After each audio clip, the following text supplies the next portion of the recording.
Hello everyone, welcome to our channel trading chart patterns. Now I am analysing this stock Infosys. जैसा कि मैंने बोला, आज आप 50-60 वीडियो अपलोड होगी, उसमें से ये एक वीडियो है।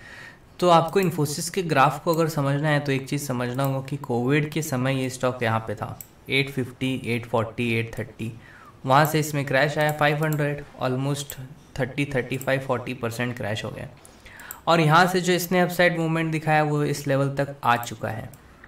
अब स्टॉक अपने अपर लेवल से जो ये जर्नी यहाँ से ट्रैवल किया, यहाँ के अपर लेवल से ये नीचे की साइड गिरा, मीन्स ऑलमोस्ट 50% इसने रिट्रेस कर दिया 1230, 1185 के आसपास।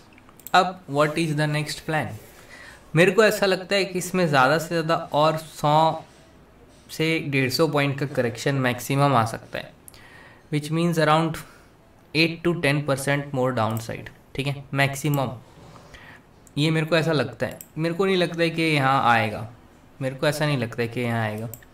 ठीक है, अब स्टॉक के अगर डेली ग्राफ, वीकली ग्राफ को हम लोग गौर से देखें तो स्टॉक ने बनाया एक गैप डाउन ओपनिंग के साथ में रेंज, फिर इस रेंज को इसने किया फिर से गैप डाउन ओपनिंग के साथ में ओपन, और अब क्या हुआ है, ये एक रिवर्सल कैंडल होता है। कौन सा? जो एक रेड कैंडल बना है वो खुद एक अपने आप में रिवर्सल है। उसके बाद एक ग्रीन कैंडल बना, उसने कंफर्म किया कि यहाँ पे सेलर लोग डाउन साइड नहीं लेके जाना चाहते हैं। क्या हुआ?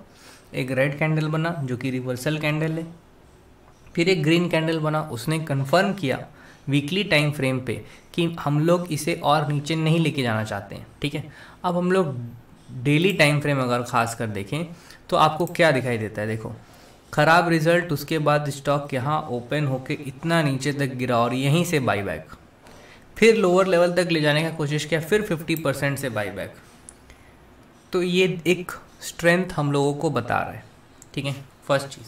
सेकेंड चीज़, जो लोग ये मानते भी हैं कि चलो कोई लेवल अगर ब्रेकआउट या ब्रेकडाउन होता है उसके बाद में वहाँ स्टॉक वापस रिटेस्ट करने आता है। ठीक है, मैं मान लिया, मैंने स्टॉक नीचे गिरा, रिवर्स किया, फिर नीचे गिरा, फिर रिवर्स किया, मे भी एक रिटेस्ट करने यहाँ आ जाए, maybe I am not sure कि यहाँ आएगा, बट मैं इस स्टॉक में इन्वेस्टमेंट करने को रेडी हूँ। अगर आपको इन्फोसिस के स्टॉक में इन्वेस्टमेंट करना है तो ये one of the best rates है। अगर यहाँ से और 20% प्लंज कर जाए तब भी आप उसमें और पैसा डाल दो, लेकिन यहाँ पे एटलीस्ट अपना इन्फोसिस के इन्वेस्टमेंट का 50-60% पैसा फिर से डाल दो। मैं सबको बोलता हूँ, अगर आप यहाँ पे भी बाई कर रहे हो 50% पैसा डालो, यहाँ बाई कर रहे हो 50% ही डालो, यहाँ पे बाई कर रहे हो 50 डालो, यहाँ भी डाल रहे हो तो 50% ही डालो। अगर आपको टॉप पे भी मुझसे पूछते इन्फोसिस में इन्वेस्टमेंट करना है तो मैं बोलता 50% ही डालो। फिर आप यहाँ पूछते कि मैं इन्फोसिस में इन्वेस्टमेंट कर दूँ तो भी मैं कहता 50% ही डालो।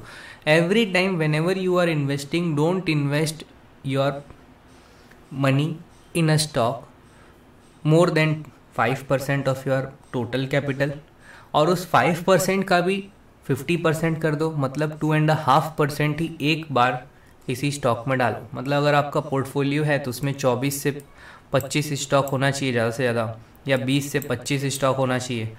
उसमें भी पार्ट में पैसा डालना चाहिए, 2-2%, 2-2%, 3-3% सब में पैसा डालो, आराम से डालो, हड़बड़ा के मत डालो।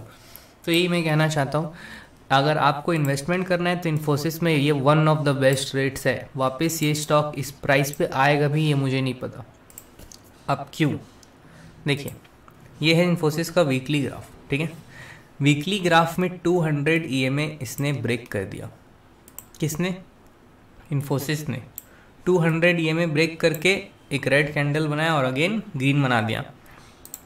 अब मैं आपको पीछे लेके चलता हूँ। ठीक है, ये देखो, ये है Infosys 200 EMA weekly basis, weekly time frame 200 EMA weekly basis पे कितने दिन तक ये नीचे रहता है? देखो, ये आया अपना प्राइस बार, टॉप से गिरा 37%, उसके बाद में ऊपर चला गया, फिर आया, फिर ऊपर चला गया, फिर आया, फिर ऊपर चला गया।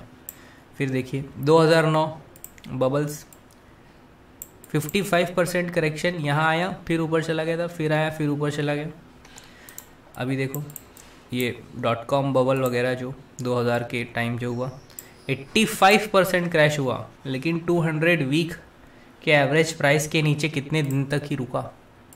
बहुत कम, वहाँ से और 40-50% क्रैश करके वापस ऊपर चला गया। तो ये सब एक इन्वेस्टमेंट अपॉर्चुनिटी होता है, आपको यहीं कहीं इन्वेस्टमेंट करना ही चाहिए, क्योंकि आप अगर यहाँ नहीं इन्वेस्ट करोगे तो आप ये नहीं देख पाओगे। तो ये देखने के लिए आपको रिस्क लेना होगा यहाँ। तो ये वही जगह है कि अगर आपको स्टॉक में ऐसा अप साइड फिर एक डाउन साइड, क्या हुआ ये अप साइड मोमेंटम और फिर प्राइस वाइज करेक्शन, अब होगा थोड़ा मोड़ा टाइम वाइज करेक्शन और देन ये चला जाएगा वापस ऊपर। तो मेरे हिसाब से आपको यहाँ पे इन्वेस्टमेंट करना चाहिए। क्यों? देखो 1900 से ऑलमोस्ट 40% 30% का आपको करेक्शन दिखने मिल चुका है।